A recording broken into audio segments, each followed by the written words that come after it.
লাইলাতুন নিসফি মিন শাবান, যেই ব্যাপারে আমাদের সমাজে এত এত আলোচনা সমালোচনা, এত বাড়াবাড়ি, এত ছাড়াছাড়ি, সেই সম্পর্কে কিছু আলোকপাত না করলেই নয়।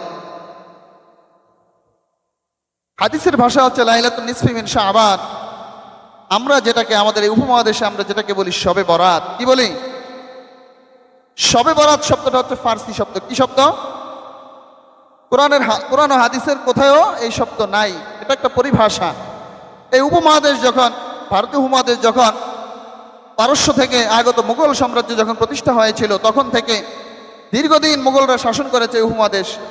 তো তাদের রেখে যাওয়া যে শব্দ, তাদের রাজ দরবার পরিচালনার ক্ষেত্রে তারা এমন কিছু শব্দ ব্যবহার করতো, পার্সি শব্দগুলো, সেই শব্দগুলো আমাদের বাংলা ভাষায় এসে স্থান করে নিয়েছে। সেই শব্দগুলোর মধ্যে এমন শবে বরাত, শবে মেরাজ, নামাজ, রোজা, এরপর হচ্ছে কি বেহেশত, দোজক, আমদানি, তোষক, বিভিন্ন ধরনের হাঙ্গামা, এ ধরনের বিভিন্ন শব্দ আমাদের সমাজের মধ্যে রন্ধ্রে রন্ধ্রে পৌঁছে গিয়েছে। এগুলো আমরা বাংলা ভাষায় ব্যবহার করি।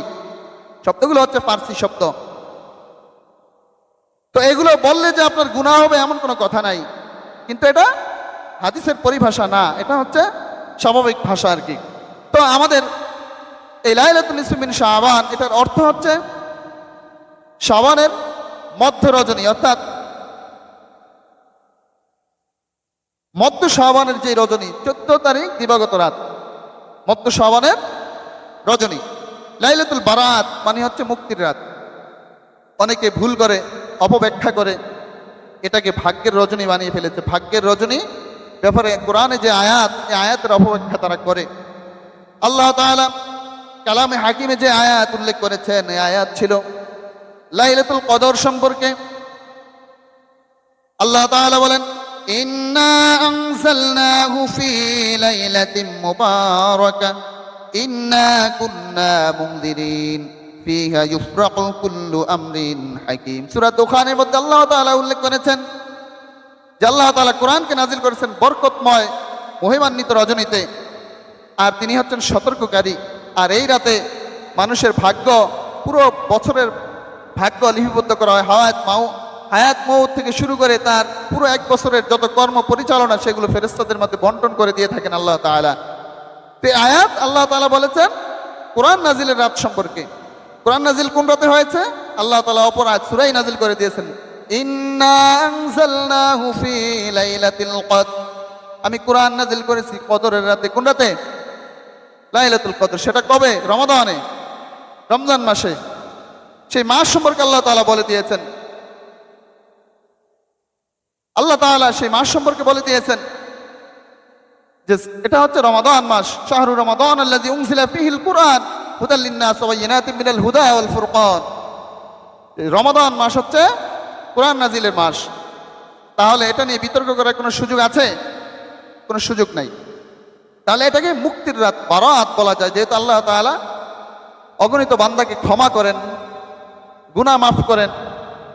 এই কারণে এটাকে মুক্তির রাত বলা যায়, বারাত বলা যায়। তো এই সম্পর্কে এটা নিয়ে আমাদের মধ্যে অনেক বাড়াবাড়ি ছাড়াছাড়ি রয়েছে। এক শ্রেণীর মানুষ এতটাই বাড়াবাড়ি করে যেখানে শিরক বেদাত ঢুকে যায়, হিংসা বিদ্বেষ ঢুকে যায়, যার ফলে হিতে বিপরীত হয়। আরেক শ্রেণীর মানুষ হচ্ছে এতটাই ছাড়াছাড়ি করে, একেবারে এটা সম্পর্কে যে দুই একটি হাদিস রয়েছে সেগুলো অস্বীকার করে। তো এই দুই শ্রেণীর মানুষই একেবারে উগ্র।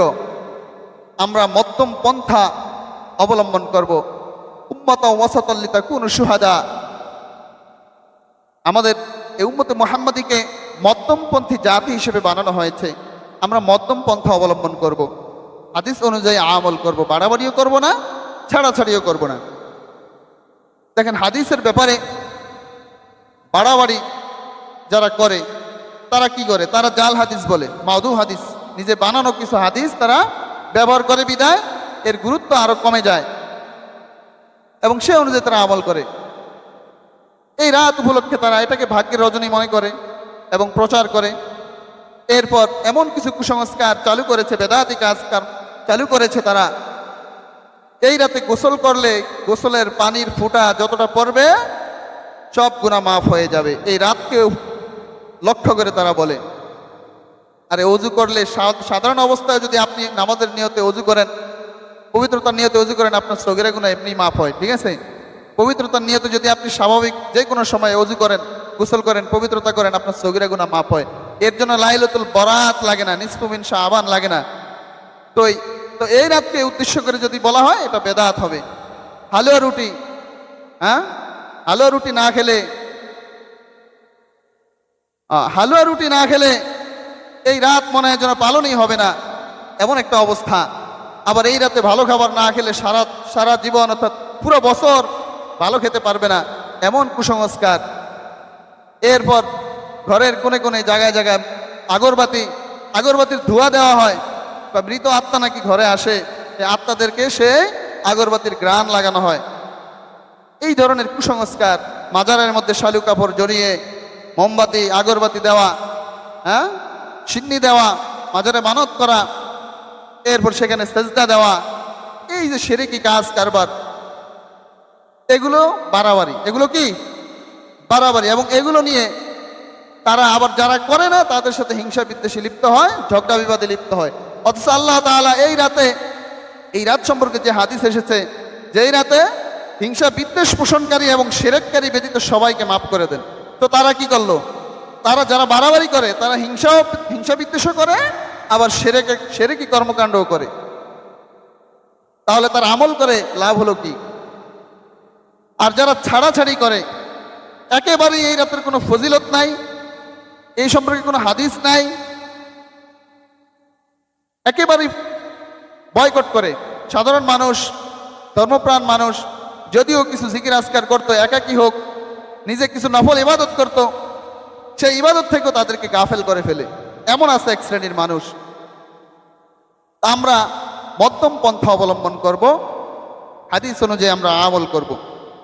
প্রিয় উপস্থিতি, আল্লাহ রাব্বুল আলামিন যেহেতু এই রাতে শিরককারীকে ক্ষমা করেন না এবং হিংসা বিদ্বেষ পোষণকারীকে ক্ষমা করেন, এটা আমরা ওই যে যারা বাড়াবাড়ি করে তাদের প্রধান যে ইমাম আলবানী রহমতুল্লাহ আলাই তার সিলসিলাতুল হাদিস শরিয়াহ একটা হাদিসের কিতাব রয়েছে, সেই সিলসিলাতুল হাদিস সহিহা একটা কিতাব রয়েছে, সহিহ হাদিসের একটা কিতাব, ইমাম আলবানী, নাসিরউদ্দিন আলবানী রহমতুল্লাহ আলাইহির সেই কিতাবে তিনি উল্লেখ করেছেন, 8টা হাদিস এনেছেন তিনি এই সংক্রান্ত। আল্লাহ রাসূল সাল্লাল্লাহু আলাইহি সাল্লাম ঘোষণা দিয়েছেন, ইন্নাল্লাহা ইয়াত্তালিউ ফি লাইলাতিন নিসফি মিন শাবান ফায়াগফিরু লিজামিই খালকিহি ইল্লা লিমুশরিক আও মুশাহিন। এই একটি হাদিস পাওয়া যায়, হাসান পর্যায়ের হাদিস। সহিহ হাদিস আকীদা প্রমাণের ক্ষেত্রে কাজে লাগে, আর হাসান পর্যায়ের হাদিস আমল প্রমাণের জন্য কাজে লাগে। আর যেগুলো জয়ীফ হাদিস সেগুলো ফজিলত প্রমাণে ব্যবহার হয়, আর মাউজু জাল হাদিস তো সেটা বানোয়াট। তাহলে এটা হচ্ছে হাসান পর্যায়ের হাদিস। প্রিয় উপস্থিতি, আল্লাহ তাআলা এই হাদিস আল্লাহ রাসূল সাল্লাল্লাহু আলাইহি ওয়াসাল্লাম ঘোষণা দিয়েছেন, ইয়াত্তালিউ, নিশ্চয় আল্লাহ তাআলা নিক্ষেপ করেন, ফি লাইলাতিন নিসফি মিন শাবান ফায়াগফির, রহমতের ক্ষমার দৃষ্টি দেন আল্লাহ তাআলা, লিজামিই খালকিহি, সকল সৃষ্টির প্রতি, সকল যত সৃষ্টি রয়েছে সকল সৃষ্টির প্রতি আল্লাহ তাআলা কি করেন? ক্ষমার দৃষ্টি নিক্ষেপ করেন, ক্ষমার দৃষ্টিতে তাকান, ক্ষমা করার জন্য তাকান। ইল্লা লিমুশরিক আও মুশাহিন, মুশরিক ব্যতীত এবং হিংসা বিদ্বেষ পোষণকারী ব্যতীত। তাহলে দুইটা কাজ যদি আপনি না করেন, আপনার মন থেকে যদি আপনি হিংসা বিদ্বেষ মুছে ফেলেন, আপনি যদি শিরকি কাজে না লিপ্ত হন, আপনি এশার নামাজ জামাতের সহিত আদায় করেছেন, ফজর নামাজ জামাতের সহিত আদায় করেছেন, রাত্রে ঘুমিয়েছিলেন, আপনি ওই ক্ষমাশীল বান্দাদের অন্তর্ভুক্ত হয়ে যাবেন। আপনার ওই সারা রাত চিল্লায় আপনি ইবাদত করবেন, ফজর নামাজ পড়বেন না, আপনার এই আমল কোনো কাজে লাগবে না। আমাদের সমাজে এই শ্রেণীর মানুষ আছে না নাই? সারা রাত জিকির করে একদম মসজিদ উল্টায় ফেলায়, ফজর নামাজ আসে না জামাতে নামাজ পড়তে। আপনার এই আমলের কি দাম রইল? প্রিয় উপস্থিতি, তাহলে চিন্তার বিষয়, দুইটা বিষয় খেয়াল রাখতে হবে, শিরক এবং হিংসা বিদ্বেষ পোষণ করা থেকে। আর এই রাত সম্পর্কে আরো কিছু হাদিস রয়েছে, কিন্তু হাদিসের সনদগুলো দুর্বল, জয়ীফ হাদিস হওয়ার কারণে এগুলো মুহাদ্দিস کرام ওইভাবে হাদিস এই ফজিলত বর্ণনার ক্ষেত্রে প্রমাণ হিসেবে উল্লেখ করেন নাই। কয়েকটা হাদিস রয়েছে এর মধ্যে। আল্লাহ রাসূল সাল্লাল্লাহু আলাইহি ওয়াসাল্লাম বলেছেন, ইজা কানা লাইলাতুন নিসফি মিন শাবান ফাকুমু লাইলাহা ওয়া সুমু নাহারাহা, যখন নিসফে শাবানের রাত আসে তোমরা দিনের বেলায় রোজা রাখো আর রাতের বেলায় তোমরা ফাকুমু তোমরা কিয়াম করো, অর্থাৎ সালাত আদায় করো। এবং আরেকটা হাদিস রয়েছে এটার সাথে, যারা দুর্বল বর্ণনা প্রকাশ করেছেন, আরেকটা হাদিস যেটা সব সময়ের জন্য প্রযোজ্য, ওই হাদিসটা এটার সাথে যোগ করেছেন। হাদিসটা হচ্ছে এরকম, ইন্নাল্লাহ তাআলা ইয়ানজিলু ফিহা লিগুরুবি শামস ইলা সামাঈদ দুনিয়া ফায়াকুলু আলা মিন মুস্তাগফিরিন ফাগফির লাহু আলা মিন মুস্তারজিকিন ফারজুকহু আলা মিন মুবতালিয়ান ফাউআফিয়াহু আলা কাযা ইয়াতলু আল ফাজর। ইবনে মাজাহ এবং বাইহাকিতে এসেছে হাদিসটি সব প্রতি রাতের জন্য প্রযোজ্য, প্রত্যেক রাতের জন্য প্রযোজ্য, শুধু এই রাতের জন্য না। যে আল্লাহ তাআলা রাতের একটা প্রহরে, দ্বিতীয় প্রহর হতে শুরু, যে আল্লাহ তাআলা দুনিয়ার আসমানে নেমে আসেন, ফায়াকুলু লিগুরুবি শামস ইলা সামাঈদ দুনিয়া, দুনিয়ার আসমানে তিনি নেমে আসেন, ফায়াকুলু এবং বলেন আলা মিন মুস্তাগফিরিন ফাগফির লাহু, কে আছো পাপী ক্ষমা চাইবে, আমার নিকট ক্ষমা চাও আমি ক্ষমা করে দিব। কে আছো রিজিক প্রার্থী, রিজিক চাও, আমার কাছে রিজিক চাও, আমি রিজিক দান করব। কে আছো বিপদগ্রস্ত, বালা মুসিবতগ্রস্ত, আমার কাছে চাও, সাহায্য চাও, আমি বালা মুসিবত দূর করে দেব। আলা কাজা এমনিভাবে তিনি ডাকতে থাকেন বান্দাকে রাতের মধ্য প্রহরে, ডাকতে থাকেন ফজর উদিত হওয়া পর্যন্ত। এই সময় কেউ যদি তাহাজ্জুদ পড়ে উঠে ঘুম থেকে উঠে, আল্লাহ তাআলা তার এই দোয়াগুলো, প্রার্থনাগুলো কবুল করে নেন। এটা প্রতি রাতেই হয়ে থাকে। কাজেই রাতের এই প্রহরে উঠার ব্যাপারে আল্লাহ তাআলা আয়াত, আল্লাহ রাসূল সাল্লাল্লাহু আলাইহি ওয়াসাল্লামকে গুরুত্ব দিয়েছেন যে রাতের বিশেষ একটা সময়ে যাতে তাহাজ্জুদ গুজার হয়ে যায়। আল্লাহ তাআলা সূরা মুজাম্মিলের মধ্যে ঘোষণা দিয়েছেন, ইয়া আইয়ুহাল মুজাম্মিল, হে বস্ত্রাবৃত, আল্লাহ রাসূল চাদর মুড়ি দিয়ে শুয়েছিলেন, বললেন যে হে বস্ত্রাবৃত,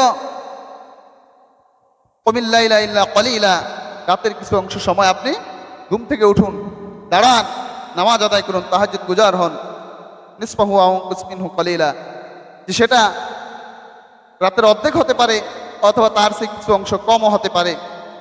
কাজে এই রাতের গুরুত্ব যদি আল্লাহ তাআলা কোরআনে দিয়ে থাকেন, তাহলে আমরা কেন গুরুত্ব দেব না? এই প্রতিটা রাতের, যে রাতের একটা অংশ, একটা সময় আল্লাহ তাআলা বান্দাকে ডাকতে থাকেন দুনিয়ার আসমানে এসে। এই সময় যদি কেউ তাহাজ্জুদ নামাজ আদায় করে, তার মর্যাদা আল্লাহ তাআলা মাকামে মাহমুদ পর্যন্ত বাড়িয়ে দিবেন। ওমিনাল লাইলি ফাতাহাজ্জাদ বিহি নাফিলাতান লাক আসা আন ইয়াবআসাকা মাকামা রাব্বুকা মাকামান মাহমুদা, যে মাকামে মাহমুদ পর্যন্ত আল্লাহ তাআলা তার মর্যাদা বাড়িয়ে দিবেন যে এই শেষ রাতে তাহাজ্জুদ আদায় করে। প্রিয় উপস্থিতি, তাহলে হিংসা বিদ্বেষ করা যাবে না। আরেকটা হচ্ছে শিরক করা যাবে না। এই দুইটা বিষয়। এখন শিরকের ক্ষেত্রে আমরা কি শুধু কি আমরা আল্লাহ তাআলার সাথে সমকক্ষ মনে করি, এটা কি শিরক মনে করি? আমাদের কথাবার্তাও কিন্তু অনেক শিরক রয়েছে। আল্লাহ তাআলার জাতের সাথে, সিফাতের সাথে আমরা যে শিরক করি, সেটা ব্যতীত আমরা আল্লাহ তাআলার ব্যাপারে বিভিন্ন কথায় আমরা শিরক করি। সকল ক্ষমতার উৎস হচ্ছে আল্লাহ তাআলা। আমরা বলি কি সকল ক্ষমতার উৎস হচ্ছে জনগণ। এখন ভোটের সময় যে দেশের চাবি জনগণের হাতে, দেশের ভাগ্যের চাবি জনগণের হাতে, এটাও একটা শিরকপূর্ণ কথা। দেশের ভাগ্যের চাবি কার হাতে? আল্লাহর হাতে। কাজে শিরকপূর্ণ কথা বলা যাবে না। আল্লাহ তাআলার এই জমিনে সকল কর্তৃত্ব একমাত্র আল্লাহ তাআলার। কুলিল্লাহুম্মা মালিকাল মুলক তুতিল মুলকা মান তাশা ওয়া তুইজ্জু মান তাশা ওয়া তুযিল্লু মান তাশা বিয়াদিকাল খায়র। কাজে রাজত্বের মালিক আল্লাহ তাআলা, তিনি যাকে ইচ্ছা রাজত্ব দান করেন, যাকে ইচ্ছা যার থেকে ইচ্ছা ছিনিয়ে নেন, যাকে ইচ্ছা সম্মানিত করেন, যাকে ইচ্ছা তিনি অপদস্থ করেন। কাজে এই সমস্ত কথাবার্তা বলা যাবে না। এরপর ধর্ম যার যার উৎসব তার তার উৎসব কি সবার? হিন্দু ধর্ম কি আপনার? সেটা তার ধর্ম হতে পারে, সে সেই উৎসবে পালন করবে তার উৎসব নিয়ে। কিন্তু আপনি যদি বলেন উৎসবও সবার, সার্বজনীন যদি বলে ফেলেন, তাহলে এটা শিরক হয়ে যাবে। তাহলে এই ধরনের কথাবার্তা বলা যাবে না। মাজারে গিয়ে সেজদা দেওয়া যাবে? আল্লাহ ব্যতীত অন্য কারো কাছে চাওয়া যাবে? সন্তান চাওয়া যাবে? এমনি ভাবে আমাদের মধ্যে এমন কিছু মানুষ রয়েছে যারা মানুষকে এভাবে মুশরিক বানিয়ে ফেলে বিভিন্নভাবে। এরপর আল্লাহর নাম ব্যতীত অন্য কারো নামে শপথ করা, মানত করা, শপথ করা, কসম করা আল্লাহ ব্যতীত অন্য কারো নামে, এগুলো শিরকের অন্তর্ভুক্ত। গণক দ্বারা হাত দেখানো, আপনি এই যে শিরক কাজ করলেন, শিরকের মাধ্যমে আপনি আবার আপনার ঈমানটাকে ধ্বংস করে দিলেন। ঈমান হচ্ছে একটা পূর্ণ সংখ্যার মতো। কিসের মতো? পূর্ণ সংখ্যা।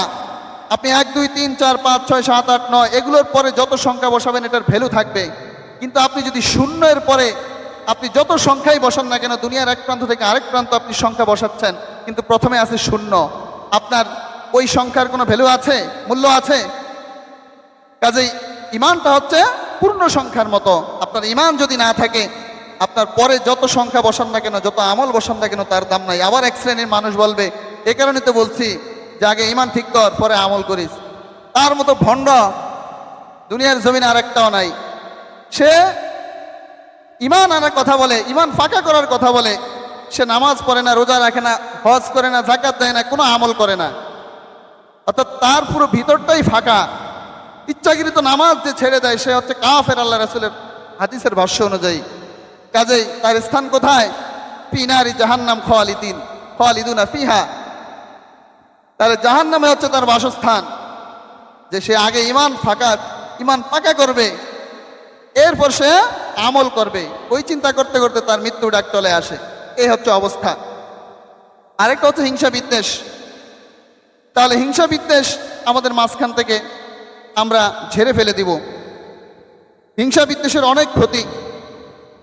আমরা এটার কারণে একে অন্যের ভালো দেখতে পারে না। সমাজে একজন মানুষ উপরে উঠতেছে, কিভাবে তাকে টেনে হিঁচড়ে নামানো যায়, এই চিন্তায় আমরা বিভোর থাকি। এই হিংসা বিদ্বেষের কারণে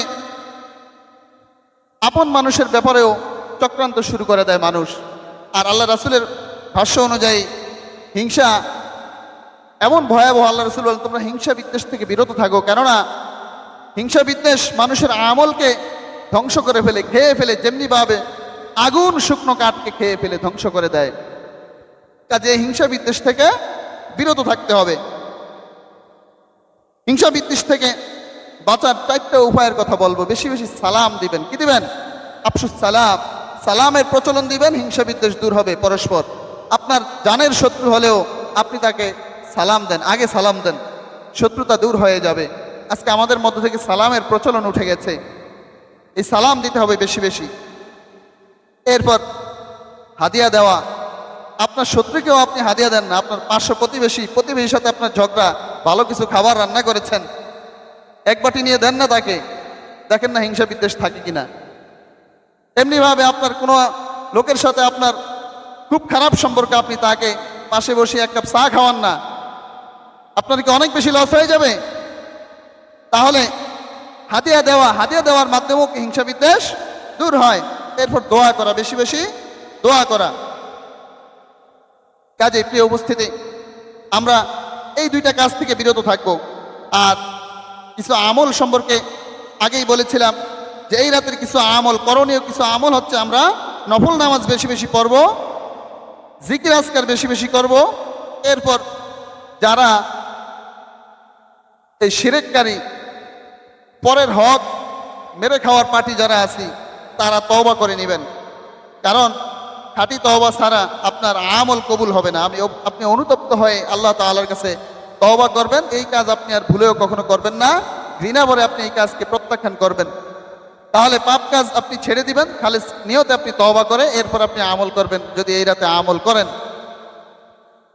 আমল করতে নিষেধ করি না, কারণ দেখা গেছে এখন যদি নিষেধ করি তো যাই সারা বছরে একদিন এসে কিছু অন্তত এশার নামাজটা এসে জামাতে পড়তো, সেটাও পড়বে না। একটু আল্লাহকে একটু ডাকতো, সেটাও ডাকবে না। হুজুরে বলছে কোনো আমল করা লাগবে না। তো না, অন্তত আপনি আমল করেন, একাকি আপনি আমল বেশি বেশি করেন। তারপরেও যেহেতু আপনারা আসেন, ওই চিন্তা করে আসবেন না যে শাবানের একটা রাত হিসেবে, শাবান মাসের একটি রাত হিসেবে আপনি আমল করবেন,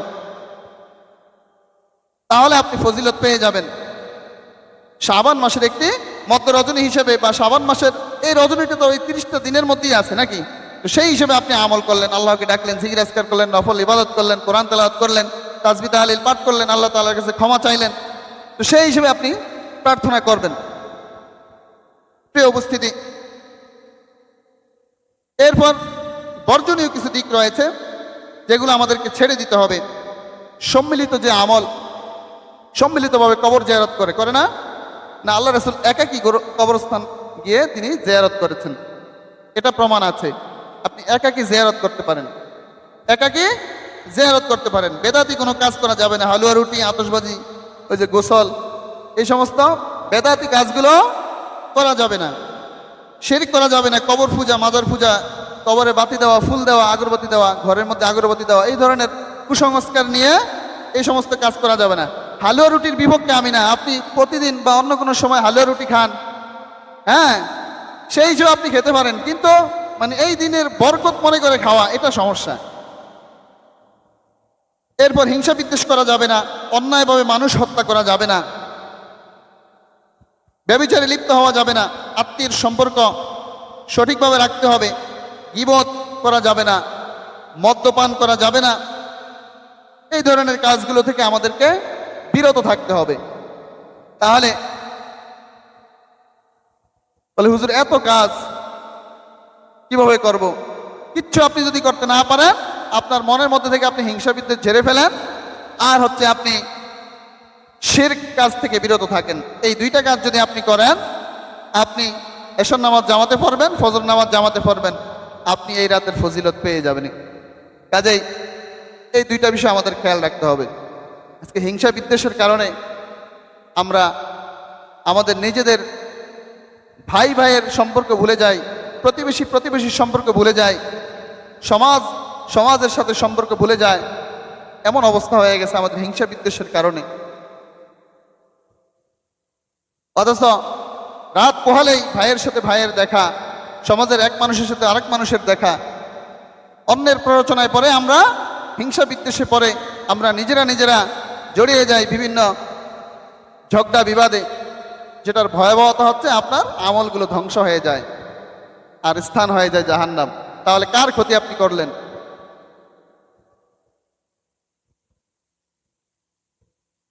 তো না, যতই বলুক না কেন, আপনি এভাবে সালামের প্রচলন বাড়াতেই থাকবেন। আপনার নিয়ত তো ঠিক আছে, আপনার নিয়ত ঠিক আছে, আপনি তার প্রতিদান নিয়ত অনুযায়ী আপনি পেয়ে যাবেন। কাজেই সর্বশেষ মুদ্রা কথা হলো, প্রিয় উপস্থিতি, তাহলে আমরা যে দুইটি আমল লাইলাতুন নিসফি মিন শাবানের রাতে আমাদের সবচেয়ে বেশি গুরুত্ব দিয়ে করতে হবে, সে দুটো বিষয় হচ্ছে, নাম্বার 1 শিরক করা যাবে না, আর নাম্বার 2 হিংসা বিদ্বেষ অন্তর থেকে একেবারে মুছে ফেলতে হবে। আপনার পরিবারের সাথে পরিবারের হিংসা বিদ্বেষ, ভাইয়ের সাথে ভাইয়ের হিংসা, সমাজের একজন মানুষের সাথে আরেকজন মানুষের, এক প্রতিবেশীর সাথে আরেক প্রতিবেশীর হিংসা বিদ্বেষ, সব কিছু মুছে ফেলতে হবে। তাহলে শিরক করা যাবে না। আপনি শিরক করে কিভাবে নিজেকে ইমানদার দাবি করেন, এটা বড়ই হাস্যকর। আপনার ইমান একেবারেই শেষ। লা তুশরিক বিল্লাহ, আল্লাহ তাআলা ইন্না শিরকা লাযুলমুন আযীম, শিরক করলে আল্লাহ তাআলা এর গুনাহ কখনো ক্ষমা করেন না। এটা অনেক বড় জুলুম আল্লাহ তাআলার উপর। কাজে শিরক আমরা করব না। শিরক করে আমরা কখনো ইমানদার নিজেদেরকে দাবি করতে পারি না। যে ইমান প্রয়োজনে চলে ওঠে না, যে ইমান সত্যনের কথা বলে না, যে ইমান প্রয়োজনে চলে ওঠে না, যে ইমান সত্যনের কথা বলে না, যে ইমান বাস্তবে নাই মুখে শুধু ফাঁকা বলি, কি করে তারে বলো ঈমান বলি, কি করে তারে বলো ঈমান বলি, ঠিক না? যে ঈমান দিন কায়েমের আন্দোলনে ধার ধারে না, যে ঈমান নামাজ কালাম কোরআন হাদিস তাও পড়ে না, যে ঈমান দিন কায়েমের আন্দোলনের ধার ধারে না, যে ঈমান কোরআন হাদিস নামাজ কালাম তাও পড়ে না, যে ঈমান খাজার নামে মাজার গড়ে ফলুস কামায়, যে ঈমান শিরকিয়াতের আমল করে ভীত না হয়, ঠিক না? যে ঈমান খাজার নামে মাজার গড়ে ফলুস কামায়, যে ঈমান শিরকিয়াতের আমল করে ভীত না হয়, যে ঈমান অন্তরে নাই, যে ঈমান বাস্তবে নাই, মুখে শুধু ফাঁকা বলি, কি করে তারে বলো ঈমান বলি, কি করে তারে বলো ঈমান বলি, ঠিক না? এরপর 2 নম্বর হচ্ছে মুশাহিন, অন্তরের মধ্যে যে হিংসা বিদ্বেষ, এই হিংসা বিদ্বেষ কখনো করা যাবে না। হিংসা এমন একটা বিষয়, আল্লাহ রাসূল ঘোষণা দিয়েছেন যে তোমরা হিংসা থেকে বিরত থাকো, কেননা হিংসা মানুষের আমলকে পুড়িয়ে ছাই করে ফেলে, খেয়ে ফেলে, যেমনিভাবে আগুন শুকনো কাঠকে খেয়ে ফেলে। কাজে কেন আমরা হিংসা বিদ্বেষ করবো? আমাদের প্রতিবেশীর সাথে, পরিবারের সাথে, সমাজের মানুষের সাথে, বন্ধুর সাথে কেন আমরা হিংসা বিদ্বেষ করব? মিলেমিশে আমরা একই সমাজে বসবাস করছি, আমাদের সবকিছু এক, এরপরেও কেন আমরা হিংসা বিদ্বেষ করব? আমাদের প্রভু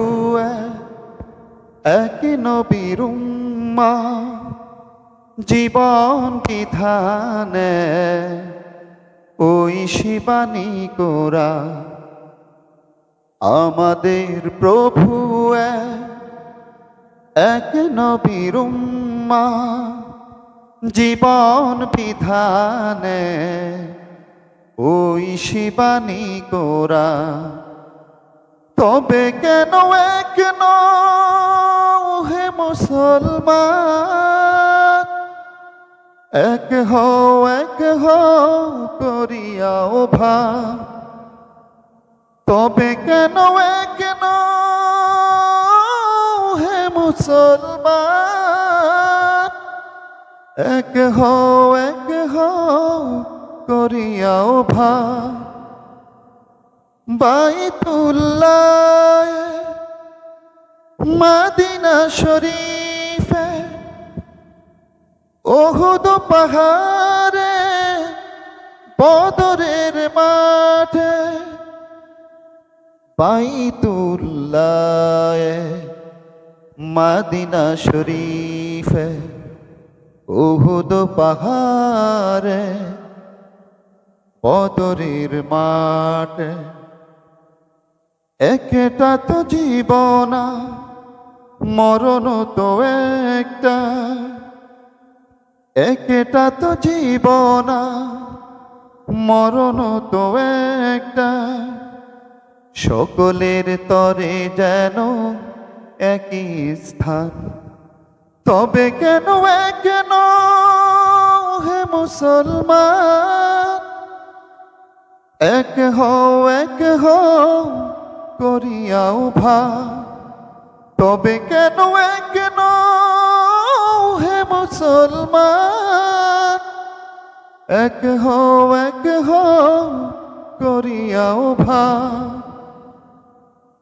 হাসরের মাঠে, মিজানের মাফে, লৌহে মাহফুজে, ফুল সিরাত। হাসরের মাঠে, মিজানের মাফে, লৌহে মাহফুজে, ফুল সিরাত। একটা তো চাঁদা, একটাই সূর্য।